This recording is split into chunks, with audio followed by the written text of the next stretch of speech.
Hello and good evening. I'm Melisa Idris. I'm Sharaad Kuttan. Welcome to a special edition of Consider This, where we want you to consider and then reconsider what you know of the current political situation and what it means to Malaysians. Now, over the next 90 minutes, we will be speaking to politicians and experts in hopes of making some sense of the day's events. So stay tuned as we will be joined by PKR Communications Chief Fahmi Fazil, political commentators Ibrahim Sufyan and Bridget Welsh, lawyers Lim Wei Jet and Faizal Muhyiddin, among others. But first up, we have joining us on the line right now, YB Dr. On Kian Ming, MP of Bangi. He's also the Assistant Political Education Director for DAP. Kian Ming, thank you so much for joining us this evening. Now, I'd like to get your thoughts on whether you were surprised by the turn of events. Hi Melissa, hi Sharaad, thanks for having me. I was, I think, shocked rather than surprised, as were many Malaysians, at what transpired yesterday and also today. And I think the Malaysian public feels betrayed, but we give them the commitment that we will continue, those of us who are still left in Pakatan Harapan, will continue to fight for the mandate that they gave to us in the 14th general election by trying to form the new government.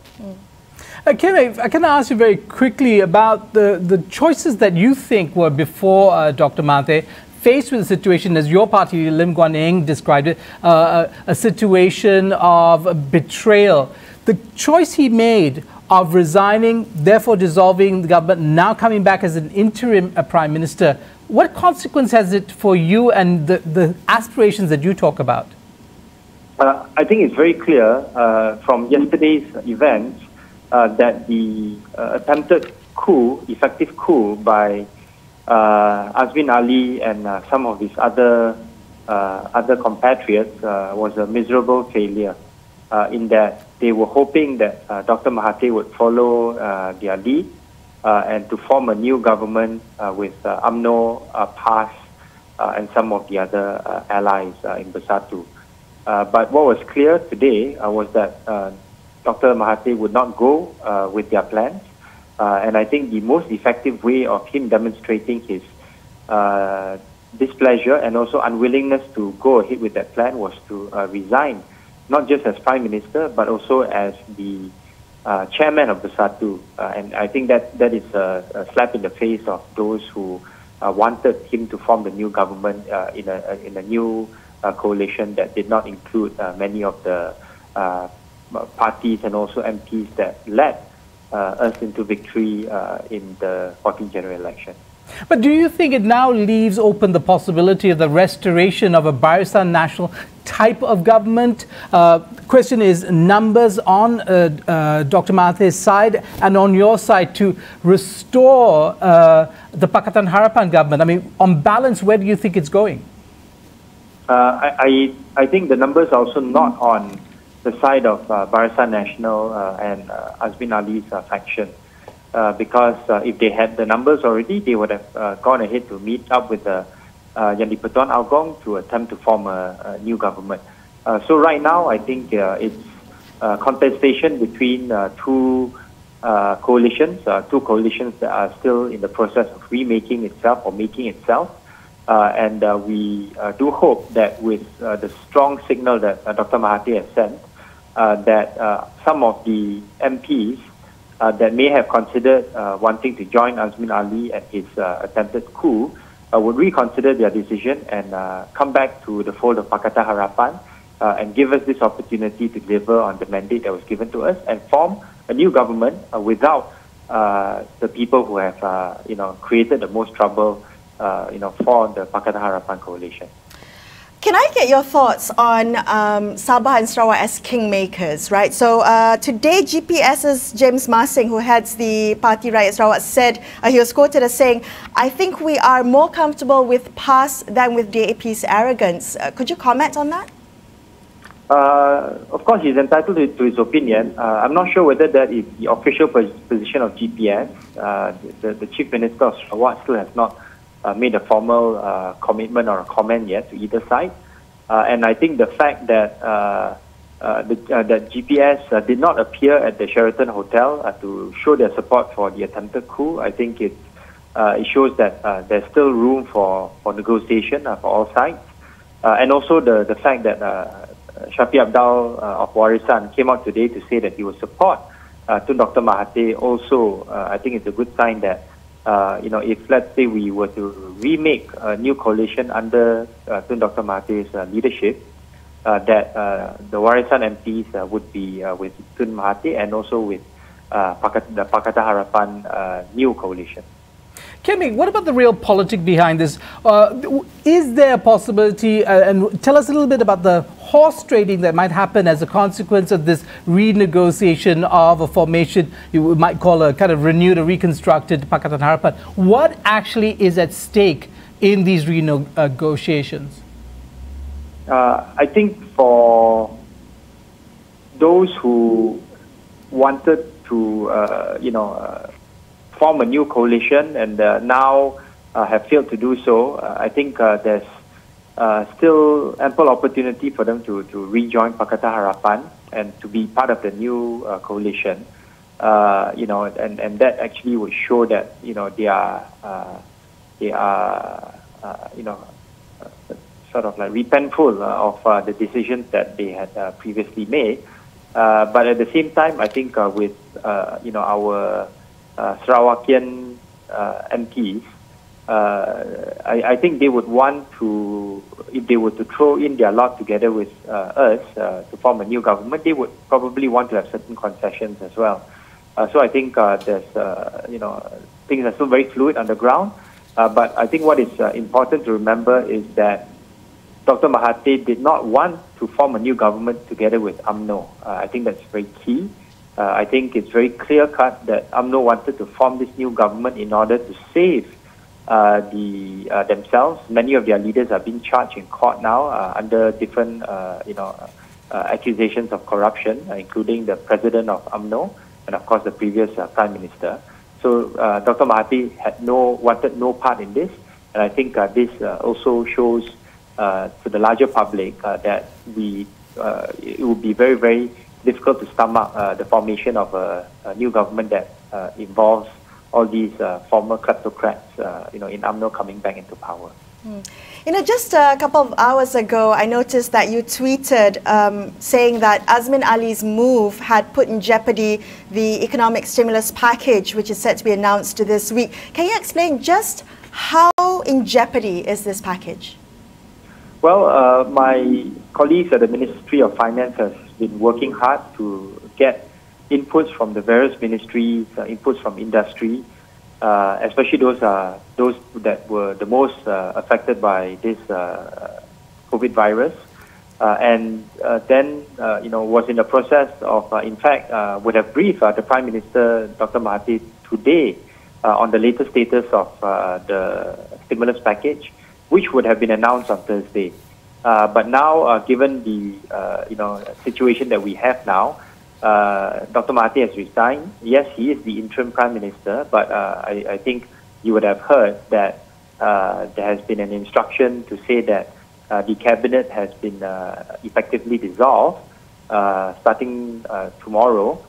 So the chance of there being an economic stimulus package in the near future, I think is very, very low. And what about APAC, Kian Ming? How could this affect APAC? We just finished our senior officials meeting. That was last week. And the next round of our meetings are supposed to start sometime in April. Of course, there are, central bank governors meetings, which I think can continue. But we do hope that we will be successful in forming a new government sooner rather than later, and that there can be some stability that would lead us to be able to continue our efforts at APAC. Just going back on the economic stimulus package, I think we were very clear in terms of the direction that we were heading. I think the media also needs to ask Azmin Ali and those who want to form the new government on the side of UMNO PAS and Azmin Ali's faction, what were their plans? Do they have any plans in terms of trying to address the economic issues that we have in this country? Do they have any plans of wanting to deliver on the Pakatan Harapan manifesto that we announced at the 14th general election. So I think these are very important questions to ask, and if, let's say, they do not have a good response, it shows that this is just a naked power grab that will not bring benefit to the people. We will definitely be looking to ask those questions to him. Yeah, and Kian Ming, and finally, I mean, talking about this period, the interim period is unprecedented for Malaysia. How long do you think it will last, and what exactly do you expect voters to do, or other stakeholders in the situation, not the political class of Malaysia, to do while political parties are negotiating or jostling for benefits or privileges? I think the issues are still very fluid on the ground. Best case scenario would be that perhaps by the end of the week, there can be more certainty in terms of where the numbers lie, and there can be certainty in terms of who the next Prime Minister is going to be. Obviously, we hope that Tun would reconsider his decision to resign. But I think in terms of the larger public, especially those who supported change and reform in the last general election, there are a couple of things that they can do. They can, if they are not, if they are unhappy with what, for example, Azmin Ali is doing, they should be able to, reach out to him in whatever form, and also, tweet about it, post on social media their displeasure of this backdoor government, and then perhaps also reach out to the other MPs whom they think would, might have crossed over to the other side, but may be considering now. I'm thinking of people like perhaps Saifuddin Abdullah or Barubian. Or some of the Bersatu MPs, who have expressed their concern about this, backdoor government. People like Syed Saddiq, the larger public can also, reach out to them through social media, through whatever means possible, to ask them to, make their commitment to Pakatan Harapan clear, so that we can count on them to form the new government. Well, thank you so much for speaking with us, YB Dr. Ong Kian Ming, MP of Bangi, sharing his insights there. Also the Assistant of Political Education for Assistant Political Education Director for DAP. We're going to take a quick break and be back with more on Consider This, so don't go anywhere.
Thanks for staying with us on a special edition of Consider This. Melisa and Sharaad here as we speak to politicians and experts tonight to make sense of the current political crisis in the country. Now, we just spoke to YB Ong Kian Ming. Now, joining us on the line right now, we have a political commentator, Ibrahim Sufyan, or better known as Ben, from the opinion research firm Merdeka Centre. Ben, good evening. Thank you so much for joining us today.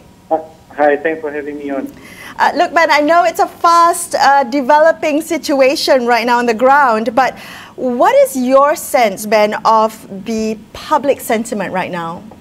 What are you hearing? I think the public, it leads two ways, with I think a very large majority of them expressing unhappiness over how things have transpired. I think if we look at social media, by and large, people are not happy that at the very heightened level of politicking that has taken place over the last couple of days. And people are also, I think, concerned about the impact of this lack of government, or rather ruling coalition will have on government services moving forward, as well as the economy. I think if we look at the exchange rate, it has gone up. Stock market has gone down. I think there is some concern there. And that if this thing is prolonged, I think it will have a very marked impact on public sentiment for a considerable period of time. Ben, I mean, is this partly this public sentiment driven by a lack of understanding of how governments work? I mean, in many countries, politicians aren't that important. You have good civil service, you have institutions that are resilient, public services carry on despite the lack of a government in power, and sometimes for months on end. Is that possible in Malaysia, that we could still function very well without our politicians? Well, I think, as a country and as an administration, we have a pretty reasonably well-oiled bureaucracy that can, run by itself without political interference. And we have seen this, happen in many instances. I think, the most in recent memory, after the May 9th election, services functioned the way they have as it has been before. So there was no calamity, things got delivered, processed, and so on. So we do have a very strong bureaucracy that can continue to function, even if there is no visible political leadership at its helm. I think over time, however, it will impact policies, and it will also affect the direction with which some of the recently introduced reforms and programs will be implemented. So there will be some impact, particularly over new things. Right. I want, many of us are trying to make sense of the day, Ben. What about, let's start with Tun Dr. Mahathir's moves. Now, what do you make of Tun Dr. Mahathir's choice to resign, to dissolve the government of the day, and then to return as interim Prime Minister? Well, I think if you look at hindsight, 2020 hindsight, over what has transpired perhaps over the last 72 hours. He had on Friday received the clearance from Pakatan Harapan to lead until the end of APEC, and also leave at the moment of his choice. But then beyond that, others from his party had departed in order to form potential coalition with people from UMNO and PAS, as well as the Borneo parties. That is an evolving situation. And I think there's a number of theories, some media reports saying that he's unhappy over this move, and because of that he has decided to resign. But be that as it may, with him being reappointed Prime Minister, and given the fact that the vast majority of MPs had actually pledged support for him as Prime Minister, he could potentially have a level of free hand to select cabinet members as well as coalition partners to form a government to rule the country.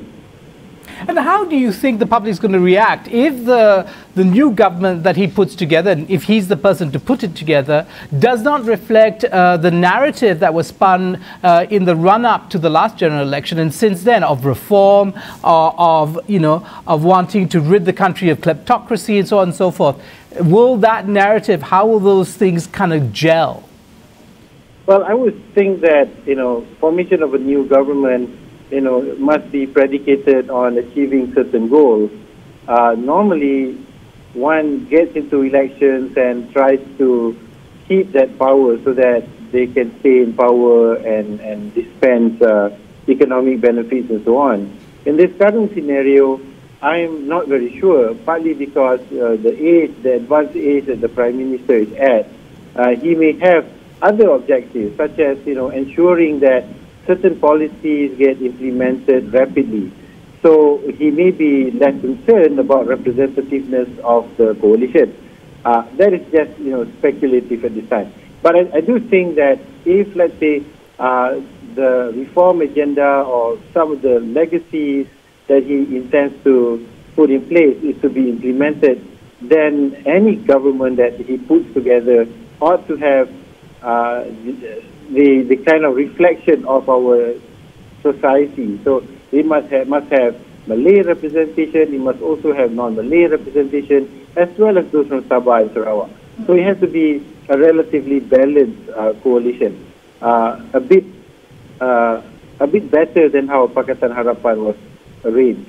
Well, let's come to that question of how Pakatan could have been better. But I do want to ask you this. Azmin Ali, who, of course, is at the center of the storm, seen as the core conspirator in this move to change government and so on, talks about how he believes in reform, that he wants to continue reform, but he was also the person who would have ushered in many people from the old regime. Do you think, and how does the public make sense of the use of the word reform and a reform agenda by all and sundry, it seems, in this political games? Yeah, I mean, if the influx of people from the former ruling coalition is a huge flood and that they make up a vast majority of the new government, then certainly it's much harder to get them to stick to a reform agenda. I mean, ideally, any new coalition needs to address the weaknesses that had hampered Pakatan Harapan. Pakatan Harapan's problem was that it lacked Malay representation. Notwithstanding that you had parties like Amanah, Bersatu, and large numbers of Malay Muslim MPs in PKR, in terms of real electorate support, they only captured maybe less than a quarter of the Malay support. And as a result, most of their efforts to embrace reforms have been thwarted by the opposition. And, increasingly, as we've seen in recent by-elections, they have performed very poorly. And that is in many ways a portent of things to come. And so I think the intent was to have a larger component of Malay representation in government. But I think there were others within the group who felt that it ought to be a Bumiputra-only coalition, and as such would not need representation from parties like the DAP. Well, on the note of diversity, you mentioned about a balanced coalition. I want to ask you about Sabah and Sarawak and their role, the Borneo territories, their role in becoming kingmakers in this. How do you see this playing out? Well, I think Sabah and Sarawak, are critical components of any equation in forming government in Malaysia, partly because they possess a very large number of seats, and that as things currently stand, you have two sort of sides in the peninsula. The PAS UMNO bloc, which has something in the region of nearly 50 to 60 seats, and then you have what used to be the old Pakatan Harapan, with Bersatu wavering in the middle, going over to the other side. They still wouldn't have enough numbers to form government. So any party that wants to form government needs the participation of the Sabahans and the Sarawakians as well. I think here comes the clincher, in the sense that I think many party leaders in Sabah and Sarawak are not so keen to be in the same coalition as PAS, the Islamic Party. However, given the distance and also the concessions that they potentially could negotiate, I think they can withstand such an arrangement at the federal level, so long as they have free hand at their respective states. And that, I think, seems to be at play here. Yeah, let's talk a bit about the free hand that they want. I mean, there's been a lot of talk. Sarawak has been pushing its own sort of Sarawak agenda of autonomy. how far can they push that before the peninsula-based parties, the parties of Dr. Mahathir, Anwar Ibrahim, or Lim Guan Eng, balk at this? I mean, will there be a point in which they will not negotiate or will be a deal breaker? I think no. I think so long as they remain part of the system, the parties in Sabah and Sarawak will most of the time go along with whichever is the dominant party in Peninsular Malaysia, so that they can continue to be part of the federal government and therefore have access to federal resources and also better negotiate for their state. Because by cutting deals and being in partnership with the federal ruling party, they also get to constrain or contain any kind of other parties that are trying to set foot or expand in their respective states. So it's a two-way game. Number one, they have a cooperative game at the federal level, but at the same time, there is competition at the state level because the states of Sabah and Sarawak possess a level of autonomy that the states in the peninsula does not. Ben, how likely do you think it's going to go back to the polls that snap elections are going to be called, and do you think this would be the right route to take? Well, I think it might take a bit of time before an option like snap elections be considered. I think the Prime Minister will be given enough time to try and form a stable government. And I think if that effort works out, then the country could avoid snap polls. But if, however, he is unable to form a stable coalition and one that can operate properly, then, can't rule out in the future that he may need to dissolve Parliament and call fresh elections. So it's certainly there, up in the air, but not immediately a concern. I mean, Ben, for many viewers who are trying to figure out what would be the more democratic route, do you think going back to the polls as opposed to kind of cobbling something that is in the interest or in a part of Dr. Mahathir's vision, which would be better? Which would be more democratic to do? Well, I mean, if you want it to be democratic, then, you should organize fresh polls and then people can elect their MPs all over again and new governments can be formed. But I think we also have to remember that the electoral system is what's in the process of being reformed. And the electoral system in itself, is fraught with all kinds of problems like gerrymandering, malapportionment, and also representation issues. So it's still a work in progress. So for us to go back to the 2018 electoral rule set, we will potentially open up or go back to the old problems. So I think that's what I think some of the players are trying to avoid, going back there, and therefore just trying to put together a government out of the elected MPs. And I think the other argument against having immediate elections right now is that as things currently stand, majority of the MPs, purportedly have professed support for Dr. Mahathir. So I think given time, he would be able to choose his government and his cabinet members to form the administration. Right. So we just need a bit of time. All right, thank you so much, Ben, for joining us tonight and helping us make sense of everything that's going on. We're going to take a quick break now, but after this, we will be back with YB Fahmi Fazil, MP of Lembah Pantai. Stay tuned to consider this.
Thank you for staying with us. I'm Melisa Idris, with me Sharaad, Kuttan. This is a special edition of Consider This. We're speaking to politicians and experts hoping to make sense of the current political crisis in the country. Joining us on the line now, we have YB Fahmi Fazil, MP of Lembah Pantai. He's also the Communications Chief for PKR. Fahmi, thank you for joining us this evening. Now, was it factionalism in PKR that finally broke the Pakatan Harapan government? No, I wouldn't think so. I think what we're seeing is right now a group of betrayers of the mandate given by the Rakyat on the 9th of May, purely selfish and narrow interests. And I think we've seen the impact of this in the stock market today and investor sentiment. This has obviously, you can say that it has something to do with factionalism, but surely if people intended for these issues to be resolved internally, it wouldn't come to this. I think this is premeditated, this is arranged ahead of time, and if anything, you could even consider this to be some form of economic sabotage, and the people who are behind this, absolutely irresponsible. Well, those are heavy charges to lay the feet of former colleagues of yours, Azmin Ali, Zuraida, Kamarudin, and all those who've left the party. But let's talk about the possibility.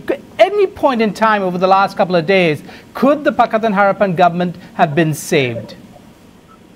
I think when we looked at what happened on the 21st of February, the Presidential Council meeting, the decision of the party president, Dr. Sri Anwar Ibrahim, to allow Dr. Mahathir maximum leeway, as it were, to decide and announce when he will step down. I think it's evident and very clear to all and sundry that this is probably the best solution that we can have to that whole situation about transition. And yet, people can see there was tak ada ribut, tak ada petir, tiba-tiba on that Sunday, the langkah Sheraton, so to speak, happened. There was absolutely no reason for it.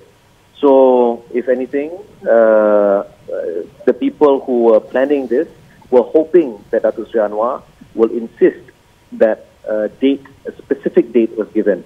But when Datuk Sri Anwar, despite, I'm sure, protests by grassroots activists and supporters, when Datuk Sri Anwar allowed or said that Tun Mahathir can decide when he will step back and step down, I think it threw a spanner in their works, the people who are conspiring.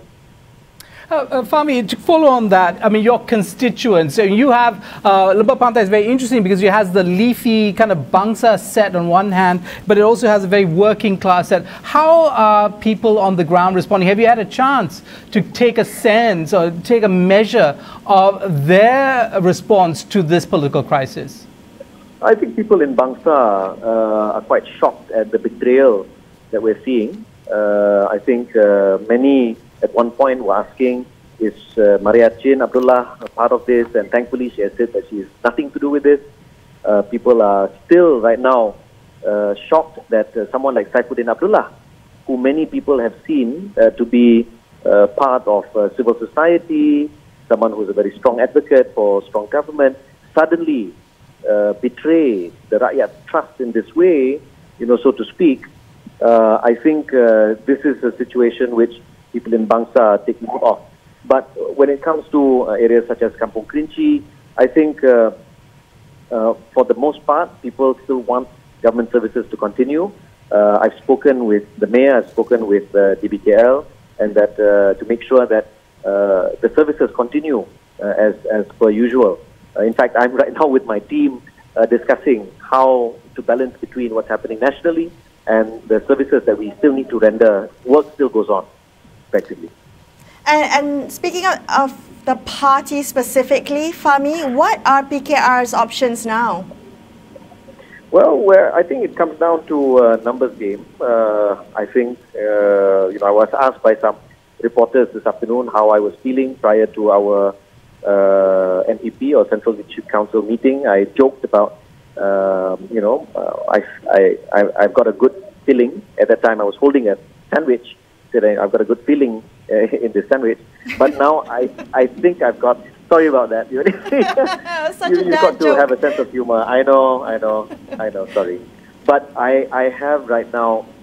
I don't think we're out of the woods, but I think there is when you look at what these people, the para pengkhianat, were trying to do yesterday. There were supposed to be 3 press conferences, and yet in the end there were no press conferences. So that yesterday was some kind of an indicator that their plans have gone awry.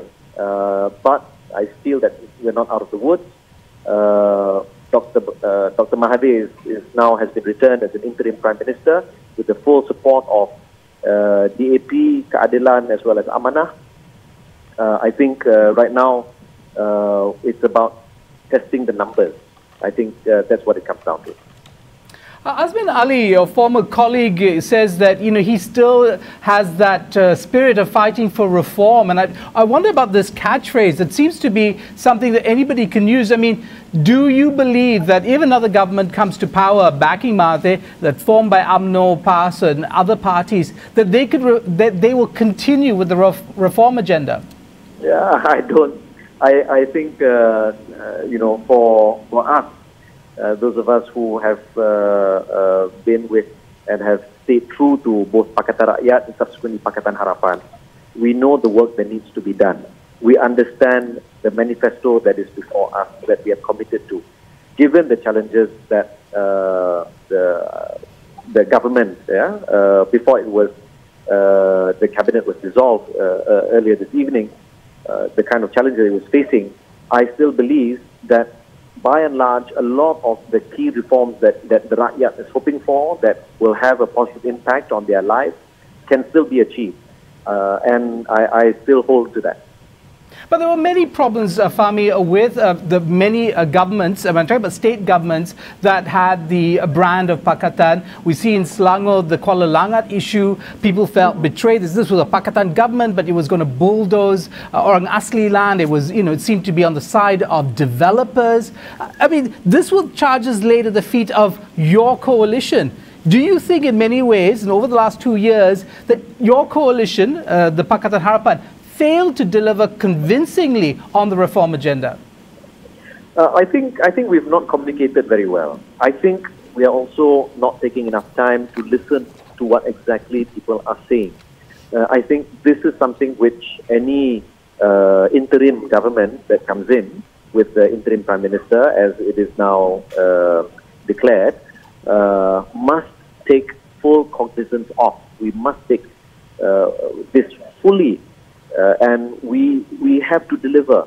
We have to make sure that people are heard. We have to make sure that the kind of grouses and fears are attended to and resolved, whatever problems come up, whether it's about Kuala Langat, whether it's about COVID-19.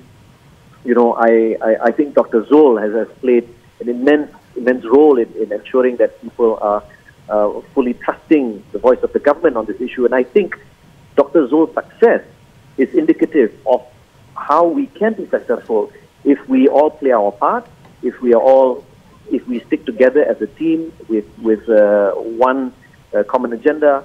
And it may not be so far-fetched to think that perhaps all this while there were people who were, to use the words that were so beloved by Saifuddin Abdullah, the deep state, so to speak.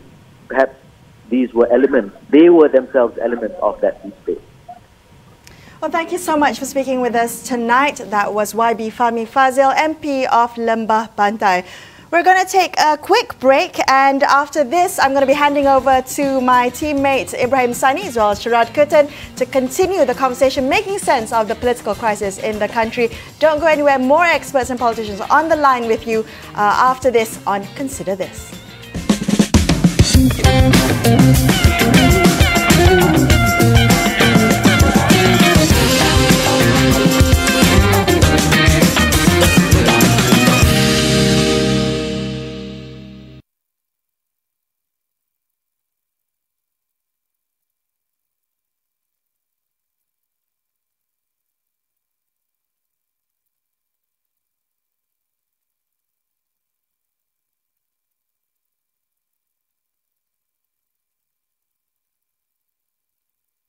Yeah, we are. We are on now, brother. But we'll have you as well as somebody on the line. Widget, simultaneous. Yeah. I have him first. Kanan. Test 1, 2, 3. 1, 2, 3. Test.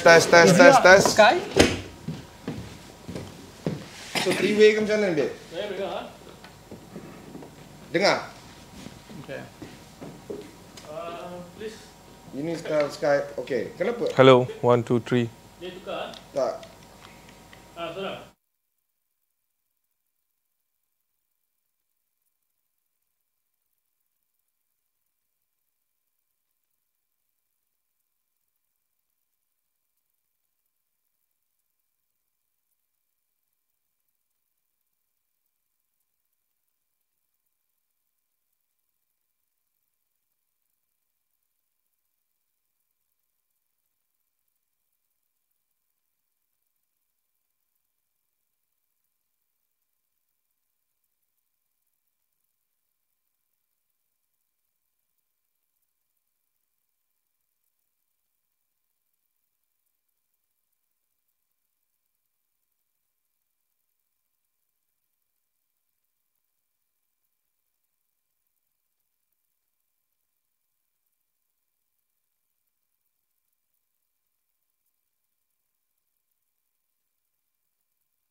Got it.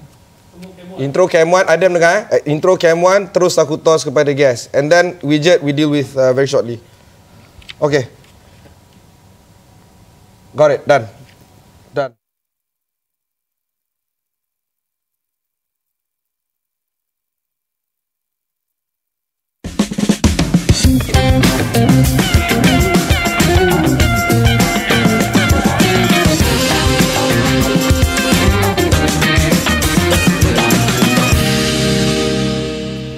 Thanks for joining us. This is Consider This. I'm Ibrahim, Sani. And I'm Sharaad, Kuttan. So earlier we've heard a few phone calls from MPs as well as Ben Sufyan. Now we just want to focus a little bit about the ongoings that are currently happening over at the Bersatu headquarters. If we can just up this particular visual, it's about this particular meeting that has just ended right now. No statements have been made by Tan Sri Muhyiddin Yassin. We can up this sound a bit.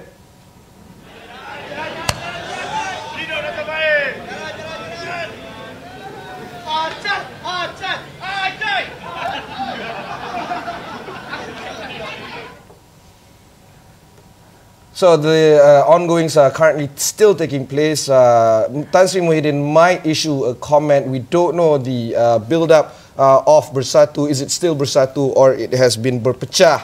Here to discuss this and more is, of course, our expert, not just from terms of legality aspect, but of course commentator on the political scene, Faisal Muhyiddin. He's the lawyer managing partner of Muhyiddin and Max. Faisal, thanks again for coming all the way to our studio. It's very late into the evening.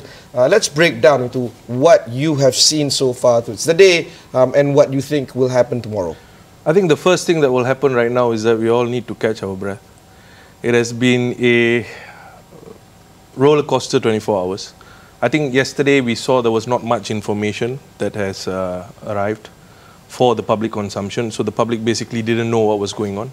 And today, if you ask me, honestly, I do not think there has been that much information as well, other than the fact that the Prime Minister has resigned and has since been reappointed as the interim, as the interim Prime Minister. And there are now allegations of various factions, treachery, so on and so forth. We have yet to hear anything from Tun Mahathir on this point. There were allegations about meeting that has happened with Tun Mahathir and what was said during that meeting. So we have not heard anything concrete at this point, but now the allegations are ongoing. So I think we need to catch our breath first. Tomorrow will be a much more interesting day. I mean, as a lawyer, I mean, one of the things that have been said, Faisal, is that this is an unprecedented moment in Malaysian constitutional history. We have an interim prime minister. We've never had one as such. And so the question is the lack of a kind of end term for this. I mean, in some sense, Tun Mahathir can go on forever, potentially, as interim prime minister. I mean, is that something that concerns you? Well, I think it does, because you're absolutely correct there. Right now, we are on uncharted waters. That's where we are at this point. And usually, if you have an interim prime minister, it is generally after a general election. But this is not the case here. And usually, you would have a situation like this where ruling prime minister has lost majority. Then what will happen? Either that prime minister will resign, someone else will take over, or we would have a general election. But again, that's not the case here. Tun Mahathir resigned with full support. In fact, until today, all the parties are saying they support Tun Mahathir. Yet he has resigned, and he is now the interim prime minister. Now, my concern arises mainly from this fact. I think Prof. Sharaad today wrote an article in The Star, which I was reading on the way here. He was of the view that in the event that a coalition cannot be cobbled up, then perhaps a fresh election can be called. I'm not so sure in instances of an interim government, because the provision of the Constitution, Article 43.2, speaks about appointment of Article 43.2 speaks about appointment of the Prime Minister. Now, once he is appointed, it has to be someone who commands the confidence of the House. Now, where he doesn't command the confidence of the House, and he is now, at this point, an interim Prime Minister, my concern is whether or not this interim Prime Minister can carry out the function such as requesting for a snap election. Yeah. So I mean, whether he can go to the Agong and say, please dissolve Parliament and let's call for election. So the whole day today we've been talking about 43(2). Here to discuss this and more is Lim Wee Jiat. He's the Secretary General of HAKAM, or National Human Rights Society. Wee Jiat, what do you think of this particular provision that has again been discussed throughout the station the whole day, as well as including this evening? Do you consider this to be an important element to examine, whether or not we can actually interpret this as such, or is there another element to this? It has, again, has never been tested before. I think an interim prime minister is something that is permitted by the Constitution. I think it was very wise for the Yang Rituan Agong to appoint an interim prime minister.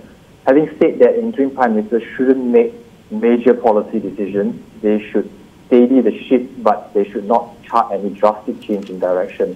That's all I can say for now. When you say should, are you reaching to just common sense, Wee Jiat? Are you talking about convention? What exactly is this should coming, or where exactly is your should coming from? It comes from convention. So there are caretaker governments, I know, when Parliament is dissolved in any Commonwealth country today. And caretaker governments, they are limited in powers conventionally. Of course, there's nothing legally binding them, but all Commonwealth countries adhere to a certain code of ethic and conduct called the Constitutional Convention, and we will expect Malaysia to adhere by the same. Wait, when we talk about command or enjoys the support of the Dewan Rakyat, are we really talking about 112 MPs putting their hand up and saying, I'm supporting you, or it's just a show of voice, show of force that says, you know, this group of people is supporting me in general, and therefore I have enjoyed that kind of majority support? Which one is it? It's not necessary to go back to Parliament to get that particular support. As in Sabah, for example, statutory declarations are deemed sufficient for the governor to, dismiss Musa Aman and to elect Shafi Abdullah as the chief minister. So there are many precedents in the past whereby the courts have stated that you can have other external evidence to show that a particular person commands the confidence of the majority. You don't need to go back to Parliament. But of course, ethically and morally, the best method is to go back to Parliament in March, have a vote of confidence or no confidence to elect the new Prime Minister. That's what I think should be done. Yeah, this is very interesting, because the statute declaration, I think, is a word that everybody, or expression everybody should know by now. What we've heard of, or it seems to suggest that sometimes an MP might have signed two statutory decorations. So there were two SD. So the question of the weight of an SD now is somewhat diminished by the reality of MPs signing more than one SD. What do you make of that? Well, I think ultimately it's up to the wisdom of the Yang Persatuan Agong. You should really scrutinize those SDs. You could probably call that particular person to confirm that he is indeed supporting person A and not person B. I think it all goes back to the wisdom of the Yang Persatuan Agong. That's how our constitution was designed, to give the royalty that kind of discretion to choose who he believes commands confidence of the majority of the House. Wejat, we have to wrap you up. Thanks very much for joining us. That was Lim Wejat, the Sekjen of HAKAM, National Human Rights Society. Faisal, what do you think of that particular statement? Well, by and large, I agree. But again, when you asked me earlier about concern, and I think Wejat said the same thing, he said an interim Prime Minister should not make major decision. Is dissolving Parliament a major decision? It is. It's the major decision ever. If it is, then the question right now is whether or not Tun Mahathir, as an interim Prime Minister, if a coalition could not be cobbled up, has the right to ask the YDPA to dissolve a parliament which he now controls only by way as an interim Prime Minister. I think, just to clarify, I think Wejat meant policy decisions, not a procedural one. So when he calls and asks the Agong for the dissolution of parliament, it's a procedural call, and it's one that will resolve the problem. To say that the Prime Minister can't ask the Agong to dissolve Parliament the interim Prime Minister would be to handcuff him and make him unable to move forward. Well, no, I don't agree in that sense. I think, well, Prof. Shad is of the view that that is possible. But again, we are in uncharted waters here. So we really don't know whether that is something that is possible or not. And you made the reference, Sharaad, to say that these are policy decisions. No, I'm saying that Wejat was saying that he shouldn't be making major policy decisions, but what you were referring to when you call for dissolution of Parliament is a procedural issue. Yes, but again, this is about dissolving the Parliament. You know, I think there could not be any bigger issue than dissolving a Parliament which was a mandate given by the people. Now, this is why it's peculiar, because Tun Mahathir could have gone to Yang di-Pertuan Agong today and but the interim Prime Minister does not get his mandate from the general election. The general election gave a mandate to the Pakatan Harapan government, which is non-existent. Yeah, and the interim Prime Minister today gets his mandate from Yang Persatuan Agong, right? Yes. So it's a very different kind of situation, isn't it? Yes, but the government that was given the mandate by the people is no more. You see, so I understand where you're coming from. But herein lies the difficulty. It's uncharted waters. The government that was given mandate by the people is no more. Then now there is a question, an interim Prime Minister who hasn't lost support, but became an interim Prime Minister arising out of his resignation, whether or not he still commands that authority to go and ask for dissolution of the Parliament if a coalition cannot be cobbled up. Now, it is interesting because if you look at the situation, what happens normally is that after a general election, if a coalition cannot be cobbled up, a minority government may be appointed. So I wonder whether this could be one of those situations where a minority government would come in place. And again, today I was reading about, after the resignation of the Prime Minister, I think some of the news portals said there's now a minority government. There's none. Actually, there's no government. The moment the Prime Minister tenders his resignation, the entire cabinet is dismissed with him, since Yang di-Pertuan Agong has accepted the resignation. But again, I agree, Yang di-Pertuan Agong was very wise in appointing Tun Mahathir as the interim Prime Minister, because of course in the interim we need the leaders. But now the question is, if a coalition cannot be cobbled up, give it time. In Belgium, we have seen 541 days. In Netherlands, we have seen X number of days being taken just to cobble up in a coalition. In some of the Western democracies, we don't really see a formal coalition. But if it cannot be cobbled up, after all that, what happens? That's my question. Well, cobbling together a coalition is a political act. Do you think the Prime Minister would have done better by the Malaysian people to have, in fact, called for the Agong to dissolve Parliament, go back, fresh elections, find out the strength of the various parties before the next stage of Malaysia's development as a democracy proceeded? Do you think that would have been a better solution? That would have been a more definitive solution. Then we wouldn't be in a state of limbo. We wouldn't be guessing. We wouldn't be asking what are the powers of an interim prime minister. We wouldn't be wondering what kind of coalition that will be hammered up. Now, here's the question. I mean, I look back at the comments by YB Fahmi Fazil, for example. He's talking about reforms. Reform is very catchy, a catchphrase, right? But what is it really? Now, are you telling me that if PKR, for example, today, and DAP is able to form a coalition with UMNO, they wouldn't do it? I mean, these are the questions, these are the options that we have no say in. As the rakyat, we have no say in, and we are leaving it in the hands of the politician. So to answer your question, yes, if Tun Mahathir were to have requested for a dissolution, and of course I say this with due deference to Yang di-Pertuan Agong's power under Article 42, where he can refuse such a dissolution. I say this with due deference to that. But if it was requested and it was granted, then we would have a more definitive answer, and perhaps much more quickly than trying to hope that the coalition, one, will be cobbled up, and two, what kind of level of happiness are you think that the people are going to have if they see the coalition doesn't really fit into their perhaps reform agenda? You know, right. So there are many issues here. Look, there's viewers right now at home wondering the same questions that we are all asking right now. What can we do? There's 30 million of us, and certainly we are stronger than 222 people that are currently residing Dewan Rakyat.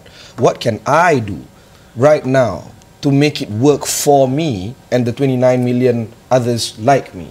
I think there's some NGOs which have already issued statements saying that perhaps an election should be called. We don't know whether the politician will take heed to that, because this is what will happen. If an election is called, the coalition that we see right now, even whatever fragments that we have right now, may not remain the same. People will realign, the politicians will realign, and will perhaps come up with a new coalition for the election.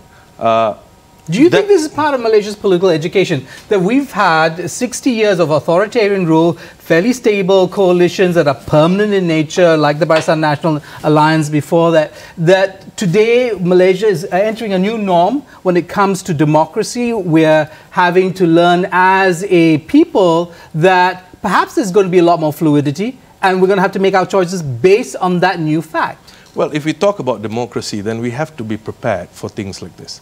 It will happen.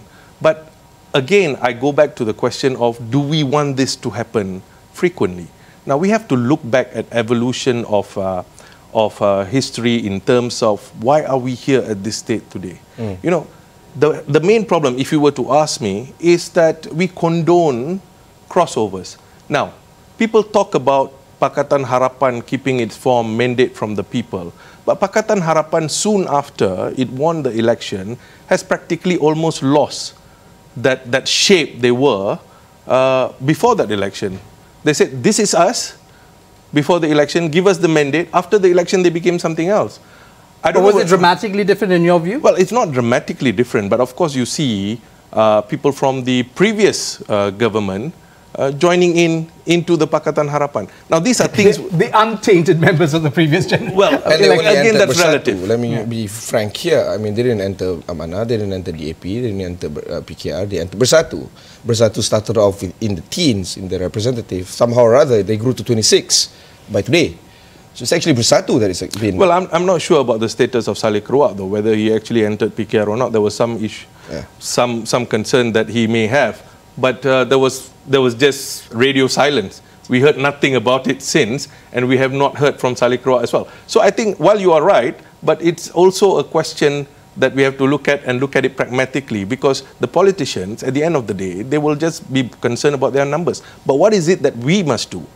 That is what I think is important. I don't know how to answer you when you say what is it that we must do today. Yeah. Perhaps we can voice our concern and get the politicians to get their act together, come up with a workable coalition and move on. But Wajid just now mentioned about Sabah, of how the quarrel between past and present chief ministers has happened in 2018.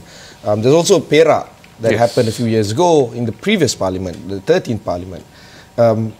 From these two examples, yeah, I kind of agree with you that we're condoning, party hoppers and many others. Would the reform agenda that, people like Fahmi Fazil, many others are trying to push forward, must include issues like party hopping? Is this something that we really have to examine in order for us to avoid this from happening in the future? Well, we should, but whether we will, I doubt it, because I think if you were to ask me, the Perak incident started off actually not in 2009, it started off in 2008, when Dato Sri Anwar Ibrahim, for example, said that he had 30 MPs from BN ready to cross over, and he was saying that the Barisan Nasional government at that time should not stop the change of government from happening. That's a crossover. Now, well, the crossover that was promised but didn't happen. Didn't happen. But I do want to ask you this. I mean, it seems that many democracies around the world have had to deal with the problem of party hopping, and there's no resolution to it, because in many ways, voters don't vote for the party. You vote literally for the person who's standing as a candidate, right? And you expect them, you know, to the extent that you can, to be consistent in their behavior. But if they don't, then you punish them at the next election. Parliamentary democracies aren't based on party systems, aren't they? Well, ideally they shouldn't, but can we seriously say in Malaysia, for example, it is not based on party system? Because always when we vote here, we vote based on the party. We want to give a particular party that we support the win. So really the candidates don't matter. You know, we have MP for Logu Burn. I don't know whether you remember. Yeah, Klanajaya. Klanajaya. He was appointed. He was elected. Because he had a great video, correct? So again, I think at the end of the day, politicians are the way they are because we allow them to be. So if we were to talk about what we want from our politicians, then yes, you are right, we have to educate our voters and we must not condone the politicians who misbehave. I think that's very important because ultimately they are supposed to serve the people, not serve their political interests, not serve their political survival. So I think we have to get this right. And today what we are seeing is precisely that. Mac, I agree with you. There's not one thing that I disagree with you. And I thought the public has done that in the 14th general election. This guy I don't like, I vote him out. That guy I don't like, I vote him out. And then we have this.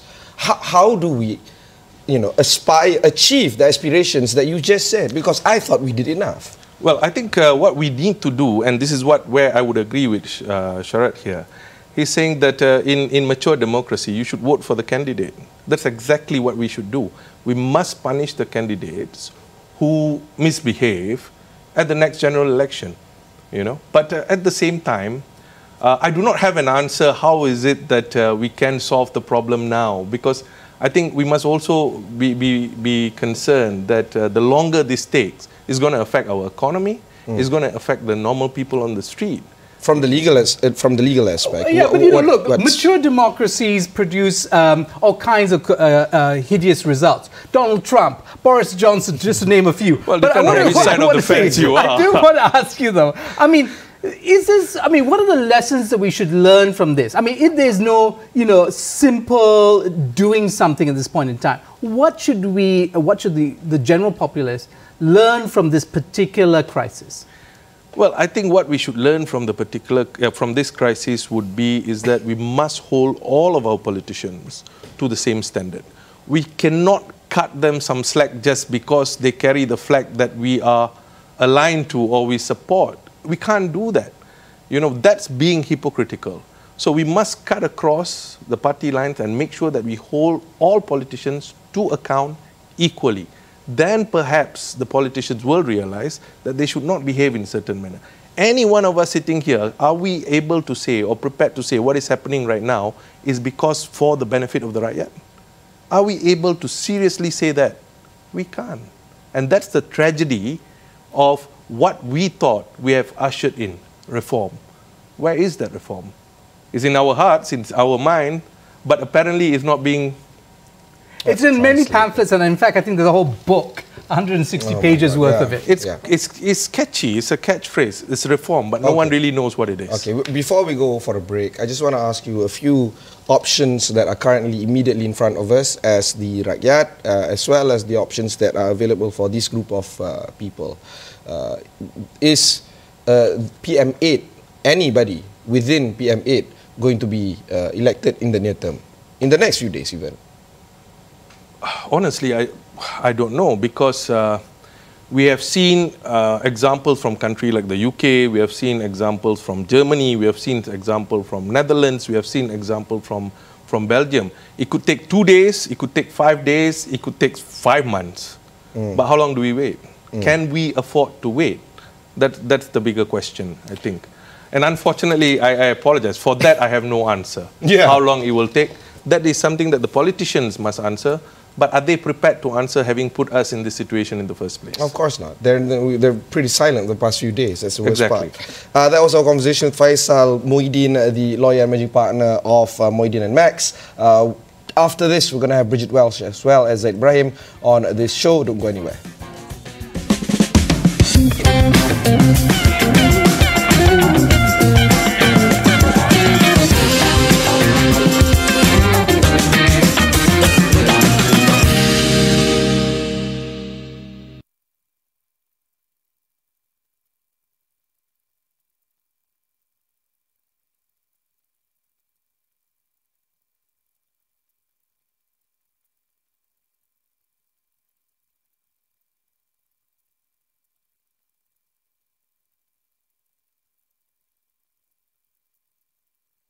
We could actually go back and forth between them, right? Yeah, we can. We don't have to switch any of them off, like Bridget. I think we should have kept Bridget on. But anyway, okay.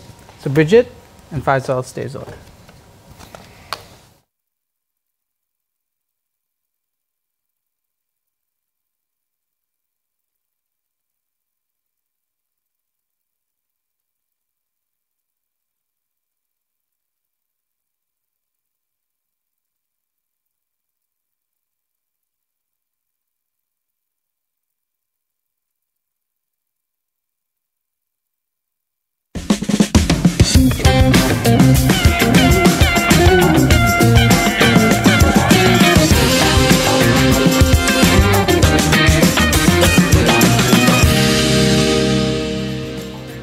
Thanks for sticking around. On the line right now is Bridget Welsh. She's the Honorary Research Associate, Asia Research Institute of University of Nottingham, Malaysia. A good friend of our show. Bridget, thanks very much for, again, waiting on the line with us. I know it's been a long day and it's pretty much going to be a long week for us all. Let's start with your general observations on what has happened today and, of course, what you think will happen tomorrow.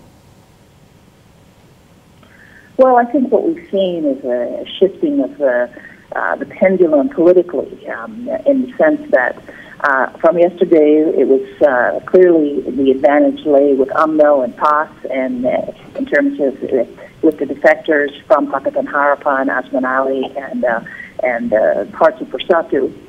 What we've seen this afternoon, and that there is more the chances of Pakatan Harapan, or at least the parties left of Pakatan Harapan, Mana, PKR, most of PKR, not all, and DAP, of potentially coming back into government. And we've also seen in the last day from a prime minister who resigned to now coming back as a new prime minister, although in an interim capacity. And I think these big shifts politically in terms of the numbers game ongoing, as well as Mahathir's position in power. In terms, he's got much more power than he had in terms of leverage now than he had yesterday. I think are the two big shifts. Bridget, I mean, you're a long-time observer of Malaysian politics. I know a lot of people today are talking about the numbers and numbers of MPs and how that might pan out. But what about the personalities? Well, who are the central personalities in this? We know it's, apart Dr. Mahathir, we know Asman Ali, we know Anwar Ibrahim. Who do you think who's important in this story? Well, I think the most important person I think we've seen in the last 3 days has been Algon. He's the most important person who is, I think, in this context, in terms of personalities, he's handled the situation in a phenomenal way in terms of reaching out across parties, engaging, and listening to different sides, and setting a sense of prudence in terms of trying to make sure the situation did not escalate and that there is a peaceful transition. I think history will look back at this period and his involvement, I think, very positively. In terms of the political actors, most of these are well known.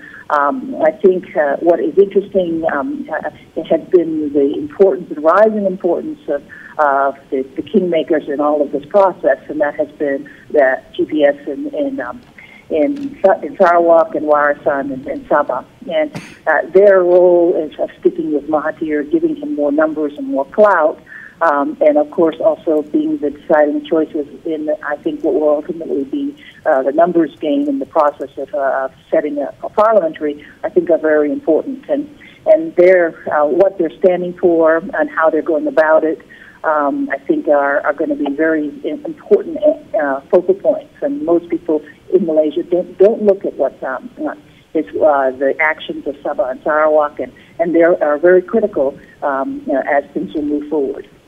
Bridget, you mentioned the Agong. I think it was a very surprising answer and a very interesting one. We think of the Agong as governed by the Constitution. I mean, or he's guided rather by the Constitution. But what are our politicians guided by? Political culture, a sense of what the populace wants, what the voter will want. Where do you think the mind of our politicians will be when they make their next moves? Well, I think there are kind of three major considerations. The first has been that there's a significant focus on the positioning of politicians in the power structure.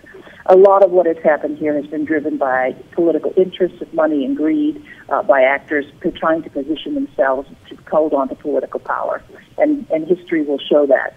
I think in terms of as they make their choices, they're going to be looking towards their political constituency base. In sense of what they get out of the deals, in particular how they're representing. I think East Malaysia, GPS and Warasan are really looking to articulate a position that they can bring back to the voters. And we also see a situation in terms of all of the politicians are going to look to see as if things do not move towards forming a new government, how this is going to be perceived by the public.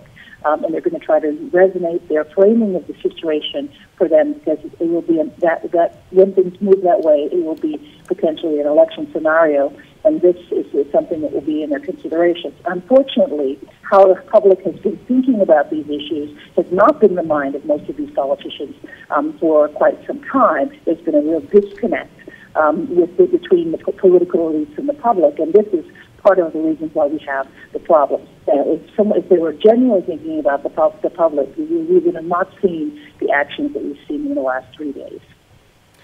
Bridget, is there a much more democratic as opposed to less democratic next move? Do you think, as some people suggest, going back to the people, going for an election would be the more democratic choice as opposed to allowing Dr. Mahathir, whoever it is, to cobble together a new government based on the numbers in the Assembly? Well, I think from a purely theoretical position and empirically, going to an election is the most democratic one. I think the system, Malaysia still has very significant problems in the electoral system in terms of gerrymandering and malapportionment. But I think that ultimately, a democratic mandate is the most important for any new government. And I think even if the new government came in through this elite back door, they would have to need to face some sort of legitimation process through the electorate to really to be much stronger. And to do that with an election first or election shortly thereafter is actually, I think, will be important for the kind of the vibrancy of the democratic process. If they use the remaining part of the mandate to hold on to power, I think that this will really send a signal that I think will also jeopardize whoever the government is in power, because it will show them as not really listening to the general mandate of the public at large. Bridget, are you surprised by what's happened over the last 2 days? I mean, was the writing on the wall? Was this already a problem kind of, as it were, baked into the Pakatan Harapan when it won in 2018? Could you see this coming? Could anyone have? Well, I think the infighting and the politicking and the backdoor negotiations have been going on for quite some time. This is the second major attempt that this has happened. There was the dinners and others that happened in November of last year. I think there have been some surprises. The surprises have been Tun Mahathir's response to step down as PM and also to step down as party chairman. I think if he wanted to have a clear signal that he was going to form a new coalition, he would have stayed as party chairman. So that has been a surprise. I think many people have been surprised that given what's happened and the tensions that existed between Mahathir and Anwar, at least in terms of the perceptions of those tensions, has been the fact that the Pakatan Harapan remaining parties have endorsed Mahathir. So there are some surprises in this process. But I think more generally, the elite politicking and the backdoor dealings have been going on for some time. And I don't think it should come as a surprise that UMNO and PAS want to get into power, Right. and they're using this particular mechanism in a particular way. All right, thanks, Bridget. That was Bridget Welsh of the University of Nottingham, Malaysia. Continuing our conversation right now is, of course, Dato' Zaid Ibrahim. He's the chairperson of DAP Kelantan. Now, Dato' Zaid Ibrahim, you've been making calls on a snap election. Let's talk about reality right now. Is it going to happen? What do you think we can do to make it happen? Well, I think what we have today, clearly in Parliament, there are many groups, all claiming to have support. You know, but on the face of it, no one has a clear majority. In those circumstances, in this sort of situation, the right thing to do is to dissolve Parliament, because you have to go back to the people to give you the mandate. The principle of the mandate is important because the new leader appointed as Prime Minister and the Cabinet must have the backing of the people to do what they want to do. If we don't can I ask you this? If tomorrow Dr. Mahathir puts together a new government that looks essentially like the old government, the Pakatan Harapan government, would that be okay? Well, if he brings up a list of people who has the support of the Pakatan government, that has to be tested in Parliament, of course, whether they have the support of members of Parliament. It's okay, but whether they have the support, that's the issue. And I don't know whether it's easy to do that in the circumstances now. Yeah, it's not easy. There is going to be, what's going to happen is going to be a lot of horse trading. There's going to be a lot of, I do this for you, you do this for me. And this is not good for democracy. It's not good for the country. And we know that this is not good for the country. The question now is, how do we get ourselves out of this quagmire? What do you think the people can do? Is it to demand more from the politicians? What is the realistic steps that we can take? No, you can ask for a dissolution. That's what you should do. You ask for a dissolution so that the people can vote again. I mean, this is what most countries would do in this circumstance. Most countries would do is to dissolve, the caretaker Prime Minister prepares the country for the next election. That's what he should do. All right. Thank you, Dato'. That was Dato' Zaid Ibrahim, chairperson of DAP Kelantan. Faisal, I see you shaking your head, so tell us. The whole time. Yeah. Well, it's probably my neck, but also a little bit of disagreement there. And I say this with all due respect to Dato' Zaid. Now, yes, we talk about going back to the people, but we must not forget, right? Even in instances after a general election, when there is no clear majority, we don't say hold another election. We say, let's see whether we can come up with a coalition. That's what generally happens. And that is what should happen in this instance. That's the first point. The second point is this. Under Article 43, there is no requirement for Yang di-Pertuan Agong to only give the mandate to form the government to someone who has the majority numbers.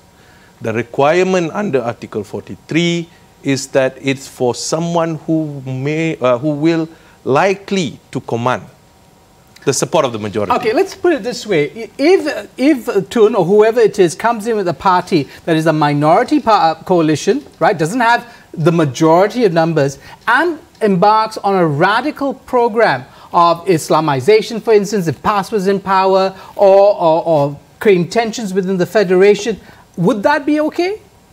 Well, I think we are immediately assuming if PAS is, I mean, to be fair, we are immediately assuming if PAS is part of the coalition, it will have a free hand to automatically pursue this path of radicalization. I think, with all due respect, again, that's fear-mongering. We don't know whether they are able to do that. Let's not forget, PAS was in coalition with Pakatan Rakyat for the longest time. But they didn't have federal power, though. He was in coalition with DAP at that time. Had Pakatan Rakyat won at that time, PAS would have come to power anyways. I mean, of course they didn't. But we cannot now demonize them just because they are now in the opposition and Pakatan Rakyat has moved on to become Pakatan Harapan with people who were then demonized when they were in UMNO. For example, Tun. You know, so these are very fluid among the politicians. But the point that I'm making here is this. You do not simply hold an election just because you did not get the result that you wanted in an election. What happens next is that you have to cobble up a coalition. But what happens after that is the question. Well, the way I read Article 43 is that it doesn't necessarily stop the Yang di-Pertuan Agong, if there is no coalition, from requesting or asking someone who he thinks might likely command the support of the majority to form a government. Now, this could be a minority government. But would that put an enormous amount of pressure on the institution seen to be political? The king becomes the kingmaker. Would that be actually detrimental to the neutrality of the institution? Well, I don't think so. I think in 1974, Harold Wilson in the UK came to power in this manner. And the royalty or the monarch giving power to a minority government is something that is acceptable in democratic practice. Two things will happen then. Whether the minority government may go on to garner support from other members of the parliament, or if they lose support further and they think they cannot function, what they will do is then they will then call or seek for an election. That is what I think the process that we must unfortunately allow to happen, because we have been put in this place by the politicians. It's funny that the politicians put us in this place and then at the same time they say, let's hold an election again. All right. That's weird. This is, I mean, on top of many other things weird, this is, of course, the weirdest moment in our path right now. But we have to draw this conversation to a close. Again, this has been Consider This special. There's going to be more of these kind of shows. We're going to bring you more live updates throughout the day, next week, this week, tomorrow, many other days. If you missed any part of this interview, just head on to AstroWani.com. Look for these kind of interviews there. It's been a pleasure. I'm Ibrahim Sani. And I'm Sharaad Kuttan. Until next time. Thank you.